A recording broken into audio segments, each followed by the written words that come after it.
Assalamualaikum students, I hope you all are doing well. Myself Mohammad Sarmad, your mathematics teacher, and welcome back to another video. बेटे last lecture में हम एक important topic को discuss कर रहे थे जो कि था फंक्शन की डेफिनेशन, एग्जांपल और उसके रेलिवेंट कुछ इम्पोर्टेंट कॉन्सेप्ट्स को हमने पढ़ा था और हमने चेक किया था कि किन स्ट्रेटजीज़ को अप्लाई करें रिलेशन पे तो वो फंक्शन बनता है। तो चलें आज फंक्शन को थोड़ा सा रिकैप करते हैं। रिकैप करने के बाद आज हम इसकी टाइप्स को डिस्कस करेंगे, ठीक है। सबसे पहले इसकी डेफिनेशन है, इसको रिकॉल कर लेंगे तो इंशाल्लाह फिर कॉन्सेप्ट्स रिवाइज हो जाएंगे। इसके बाद फिर हम इसकी टाइप्स के ऊपर आ जाएंगे। बेटा आपके सामने मैंने यहाँ पे फंक्शन की डेफिनेशन दोबारा से ओपन कर ली है, देख लें। Suppose A and B are two non-empty sets, then the relation f of A to B is called a function if हमने ये कहा था कि जब आप दो सेट्स की प्रोडक्ट फाइंड करते हैं तो उसमें से आपको एक रिलेशन कार्टेशियन प्रोडक्ट मिलती है, एक सेट मिलता है। उस सेट का कोई भी सबसेट ले लें वो क्या बन जाता है, रिलेशन। और उस रिलेशन पे आप क्या कर रहे थे, दो कंडीशंस को बेटा अप्लाई कर रहे थे तो आपके पास एक फंक्शन बन रहा था, ठीक है। तो अब अगेन हम यही काम करेंगे। इसकी दो कंडीशंस कौन सी पहले वो पढ़ लेते हैं। Domain of F equals to A, आप उसकी डोमेन को ओपन करें, उसकी डोमेन चेक कर लें, डोमेन में से सेट बना लें, वो सेट ए के इक्वल होना चाहिए और जो रिलेशन है उसमें जो ऑर्डर्ड पेयर्स पड़े हुए हैं उसका फर्स्ट एलिमेंट रिपीट नहीं होना चाहिए। ये थे दो पॉइंट्स इसके। फिर हमने एग्जांपल ली, हमने चेक किया कि ये अगर एक फंक्शन है तो चेक कर लेते हैं। हमने ये कहा कि सेट ए जो है ये सारा का सारा सेट ए है और डोमेन क्या होगी, जो जो एलिमेंट आगे इमेज बना रहा है वो डोमेन के एलिमेंट्स में काउंट हो जाएगा। और फिर हमने कहा कि आप इसकी डोमेन निकालें। 1 भी इमेज बना रहा है, 1 भी डोमेन में आ गया था। 2 भी इमेज बना रहा है, 2 भी डोमेन में आ गया था। 3 भी इमेज बना रहा है, 3 भी डोमेन में आ गया था। यही डोमेन है इसकी और सेट ए भी यही है। इट मीन्स कि आपस में इक्वल है। पहला पॉइंट ट्रू हो गया था। और सेकंड हमने कहा था कि ऑर्डर्ड पेयर का पहला एलिमेंट रिपीट नहीं होना चाहिए। इट मीन्स कि एक एलिमेंट एक इमेज बना सकता है, मोर देन 1 इमेज नहीं बना सकता। अगर मोर देन 1 इमेज बनाएगा तो वो फंक्शन नहीं होगा। या हमने इसको यहाँ पे इस टाइम भी डिस्कस किया था कि देखें अगर इस तरह से रिलेशन है, जो मैंने आपको पहले बना के दिखाया था, दो सेट्स की प्रोडक्ट फाइंड की थी, वहाँ से रिलेशन निकाला था, वहाँ चेक किया था। हमने कहा था दोनों सेम चीज़ें हैं, आप इसको इस तरह लिख सकते हैं, इसको इस तरह लिख सकते हैं, कंडीशन दोनों के लिए सेम होगी। तो ऑर्डर्ड पेयर का पहला एलिमेंट रिपीट नहीं होना चाहिए, ये वो बात कर रहा है। दूसरा पॉइंट रिपीट होने का मतलब ये है कि एक एलिमेंट दो इमेज बना रहा होगा, 1A 1B 1 रिपीट हो जाएगा तो वो फंक्शन नहीं होगा। तो ये कुछ कंडीशंस थी फंक्शन के लिए। फिर हमने कहा कि जो रेंज के एलिमेंट्स होते हैं इनको हम कहते हैं इमेजेस, ठीक है, इनको हम क्या कहते हैं, इमेजेस कहते हैं। और डोमेन के एलिमेंट्स को हम कहते हैं प्री इमेज। 1 का इमेज ए है, ए का प्री इमेज। जैसे मैं एग्जांपल ली थी, अगर मैं सूरज के सामने खड़ा हूँ तो मेरा जो इमेज है ज़मीन के ऊपर बनेगा, तो ज़मीन के ऊपर बन रहा है प्री इमेज है वो, और मैं वो इमेज है और मैं प्री इमेज हूँ, ठीक है। अच्छा, अब यहाँ पे आप एक कॉन्सेप्ट, एक और कॉन्सेप्ट इसी के अंदर ऐड कर लें। वो कॉन्सेप्ट होता है बेटा आपके पास कोडोमेन और रेंज। अब कोडोमेन और रेंज क्या होता है बेटा, वो आपने समझना है। वो समझ लेंगे तो इंशाल्लाह आपके लिए कॉन्सेप्ट मज़ीद आसान हो जाएंगे। डोमेन तो आप समझ चुके हैं, डोमेन क्या होती है।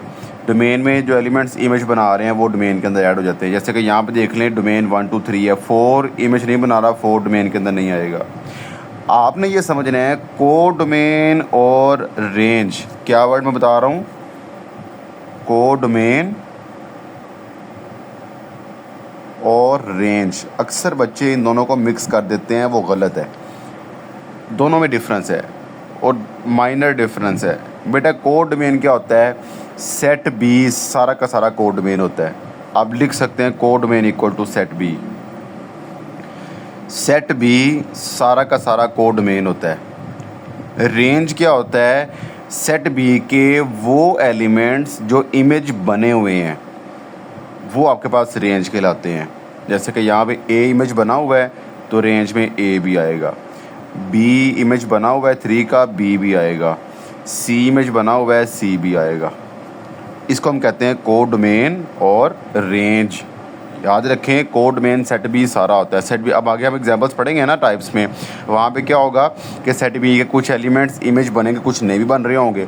सेट बी सारा का सारा कोडोमेन कहलाता है। रेंज में सिर्फ वो एलिमेंट्स आने हैं जो इमेज बने होते हैं, जो मैपिंग में इन्वॉल्व होते हैं। ठीक है। अब हम आते हैं बेटा इसकी टाइप से। अब ज़रा मेरी एक बात सुनिएगा क्लियरली, कंक्लूजन है सारी बातों का। जब हम बात कर रहे थे ना फंक्शन की कि फंक्शन है या नहीं, तो बेटा हमारी जितनी भी कंडीशंस थी वो सारी सेट ए के ऊपर लग रही थी कि सेट ए का हर एलिमेंट इमेज बनाएगा। सेट ए का हर एलिमेंट इमेज बनाएगा तो वो एक इमेज बनाएगा, मोर देन वन इमेज नहीं बनाएगा। तो ये दो कंडीशन सेट ए के ऊपर लग रही थी बेटा। अब जैसे ही कंडीशन आपकी सेट बी पे लगेंगी तो उसको हम कहेंगे टाइप्स ऑफ फंक्शंस। उसको हम क्या कहेंगे? Types of function. जब सेट ए पे कंडीशन लग रही थी तो हम फंक्शन को डिफाइन कर रहे थे। अब आते हैं सेट बी पे। अब इस पे जो जो कंडीशन लगेगी उसके अकॉर्डिंग इसकी कैटेगरी बनती रहेगी। तो बेटा सबसे फर्स्ट टाइप है इसकी इनटू फंक्शन।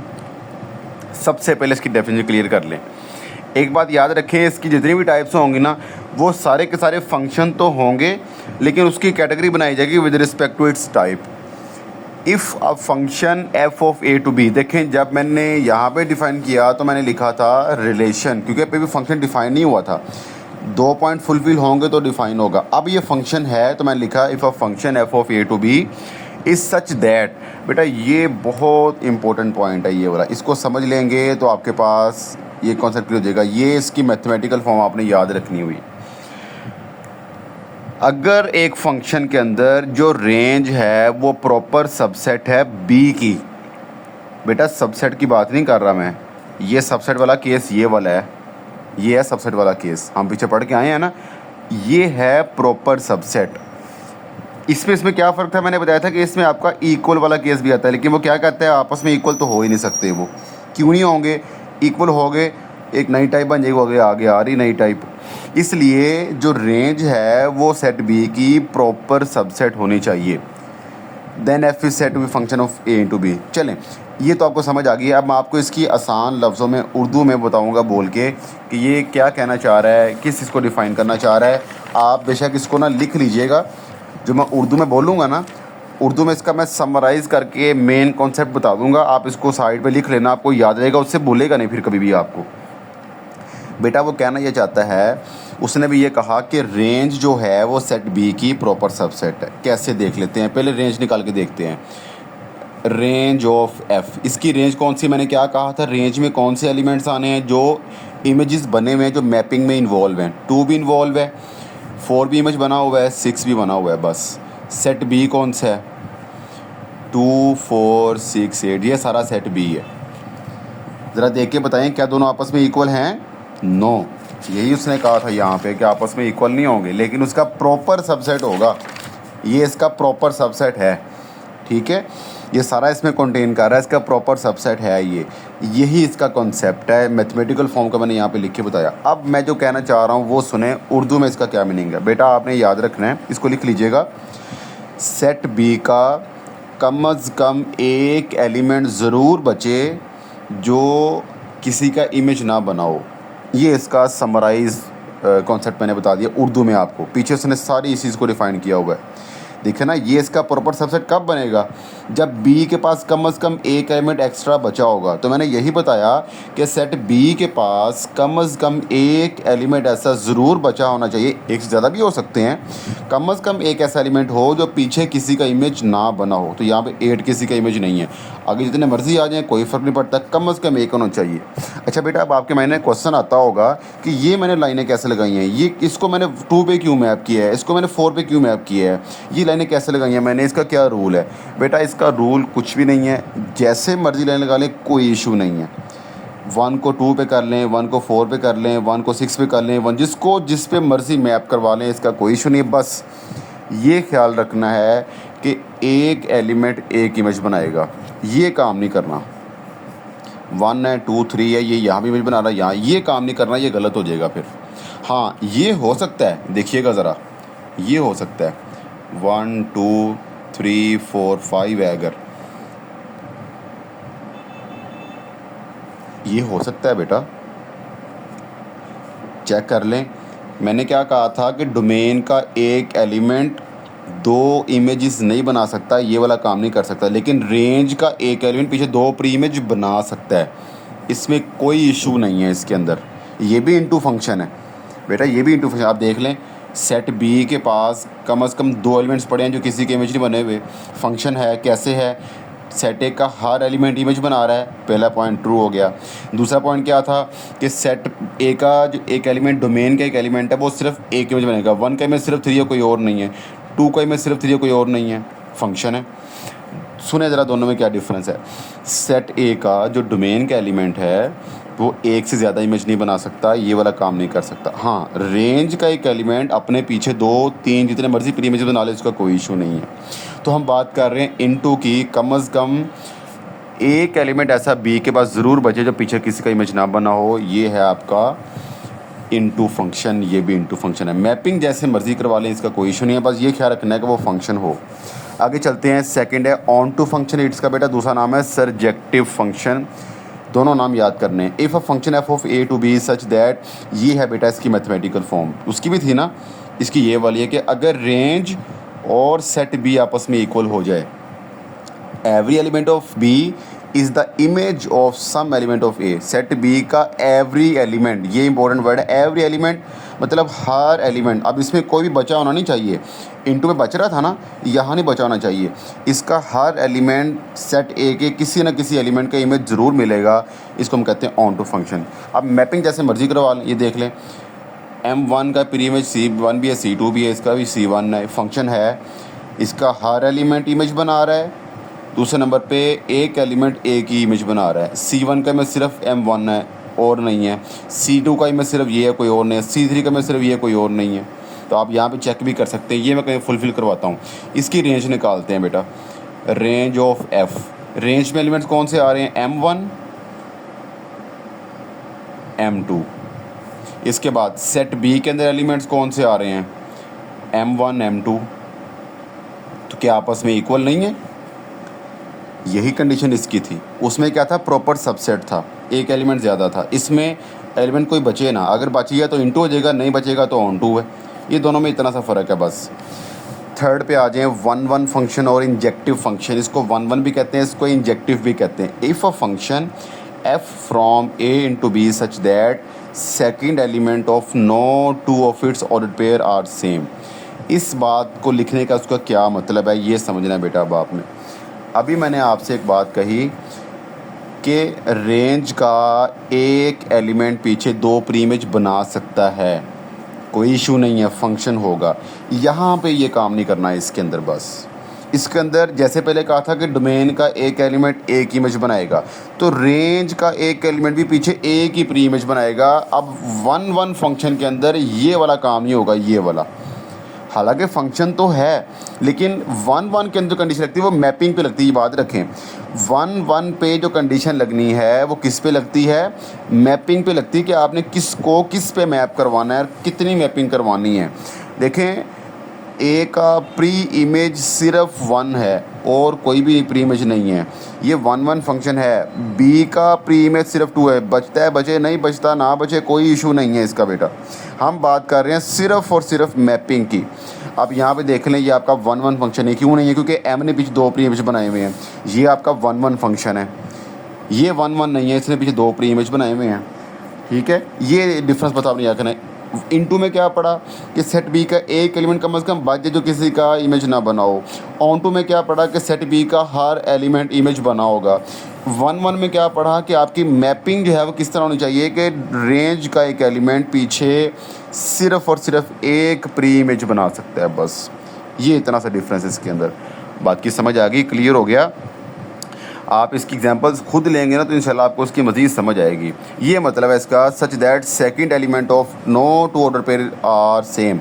अब देखें ना, इसमें आप देख सकते हैं, ये देखें ज़रा, इसको मैं रिलेशन बना के लिखता हूँ। इसका रिलेशन क्या बनेगा, C1 M1, फिर इसके बाद C2 M2, C3 M2, sorry ये M1 है।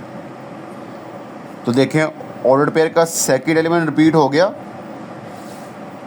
यही कहा था उसने, no two of its order pair are same. Second element जो है रिपीट होने का मतलब क्या है, वो ये वाला है कि पीछे 2 प्री इमेज बना रहा है, ये नहीं बनाना इसके, इतनी सी बात है। ये आगे चलते हैं, इसकी एक और टाइप डिस्कस करते हैं।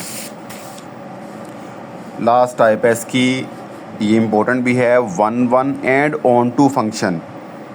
इसको 1 1 भी कहते हैं, इसको ऑन टू भी कहते हैं, दोनों को मिला के। अभी आपने 1 1 पढ़ा ना और ऑन टू भी पढ़ा, दोनों को मिला के बाइजेक्टिव बना। इसका नाम है बाइजेक्टिव फंक्शन, ये इंपॉर्टेंट नाम है इसका, बाइजेक्टिव फंक्शन।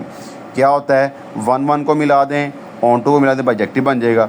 अब function F from A to B is said to be bijective function if it is both 1 1 and onto. अगर वो फंक्शन 1 1 भी है जो अभी अभी पढ़ा है हमने, और ऑन टू भी है, वो बाइजेक्टिव है। सच अ फंक्शन इज आल्सो, इसका दूसरा नाम क्या है, 1 to 1 कोरेस्पोंडेंस, एक की एक के साथ मुताबिकत। ये इसको उर्दू में कहते हैं, कोरेस्पोंडेंस को उर्दू में कहते हैं मुताबिकत, एक की एक के साथ मुताबिकत। बाइजेक्टिव भी कहते हैं, 1 1 कोरेस्पोंडेंस भी कहते हैं। ठीक है, समझ आ गई बात की। अब इसकी एग्जांपल देखें ज़रा, सिंपल सी बात है, 1 1 को और ऑन टू को मिला के फंक्शन बना लें ये वाला। अब 1 1 में क्या पड़ा कि रेंज का एक एलिमेंट पीछे एक प्री इमेज बनाएगा। बस चेक कर लेते हैं, एक्स का प्री इमेज सिर्फ बी है, कोई और तो नहीं है, नहीं। वाई का प्री इमेज सिर्फ सी है, कोई और तो नहीं है, नहीं। जेड का प्री इमेज सिर्फ ए है, कोई और तो नहीं है, नहीं। ये को क्या हो गया, 1 1 हो गया। चेक करते हैं, ऑन टू है ये। ऑन टू में क्या पड़ा था कि बी का हर एलिमेंट इमेज बना होगा। चेक कर लें, एक्स भी इमेज बना हुआ है बी का, वाई सी का इमेज बना हुआ है, जेड ए का इमेज बना हुआ है। ये बेटा आपके पास हो गया बाइजेक्टिव फंक्शन हो गया। बेटा बात क्लियर होगी, समझ आ गई बात की। अब ज़रा ये वाला देखें एग्जांपल, ये वाली सिर्फ एग्जांपल देखें, ये वाली। मुझे आप बताएं क्या ये बाइजेक्टिव फंक्शन है ये वाला? नहीं। ऑन टू तो है, बाइजेक्टिव नहीं है। क्यों? ये 1 1 नहीं है, इसकी वजह से 1 1 है, इसे 2 प्री इमेज बनाए हुए हैं। ये मुझे बताएं क्या ये बाइजेक्टिव फंक्शन है? नहीं है। क्यों नहीं है? 1 1 तो है, ऑन टू नहीं है, क्योंकि एक एलिमेंट बच गया। हमने कहा था ऑन टू में हर इमेज बना होगा। तो ये बेटा इसके कुछ कॉन्सेप्ट्स हैं, मैं थोड़ा सा समराइज़ कर देता हूँ सारी टाइप्स को दोबारा। इनटू में क्या पढ़ा कि सेट बी का कम से कम एक एलिमेंट ऐसा ज़रूर बचे जो सेट ए का इमेज ना बनाओ किसी एक एलिमेंट का। ऑन टू में कहा कि सेट बी का हर एलिमेंट इमेज बनाना चाहिए, मैपिंग जैसे मर्जी करवा लें। इसमें कहा 1 1 में कि मैपिंग इस तरह से करवानी है कि रेंज का एक एलिमेंट पीछे सिर्फ एक प्री इमेज बनाएगा बस। और बाइजेक्टिव में ये कहा कि अगर वो फंक्शन 1 1 भी है और ऑन टू भी है, वो फंक्शन 1 1 वाली प्रॉपर्टीज़ भी होल्ड करे और ऑन टू वाली प्रॉपर्टीज़ भी होल्ड करे, तो उसको हम कहेंगे बाइजेक्टिव फंक्शन। ये थी बेटी आपके पास फंक्शन एंड इट्स टाइप्स, बहुत इंपॉर्टेंट टॉपिक है। अच्छे से इसको आपने याद कर लेना है, डेफिनेशंस को लिख के देखें बार बार, कॉन्सेप्ट क्लियर करना बहुत ज़रूरी है। ख़ुद से एग्जांपल्स लें, 4 4 5 एग्जांपल खुद से लेके लिखें ताकि पता लगे आपको कि मैपिंग कैसे करवाते हैं, फंक्शन कौन सा होता है, कौन सा नहीं होता, इनटू कौन सा है, इनटू नहीं कौन सा है, बाइजेक्टिव कौन सा है, कौन सा बाइजेक्टिव नहीं है। खुद एग्जांपल लेंगे इंशाल्लाह, फिर आपको इसकी अच्छी समझ आएगी। देन कोई मसला बनता है तो मुझे आप कमेंट करें क्लासरूम में, मैं इंशाल्लाह वहाँ पर आपको इसकी मज़ीद कॉन्सेप्ट क्लियर कर दूँगा। अल्लाह हाफिज़।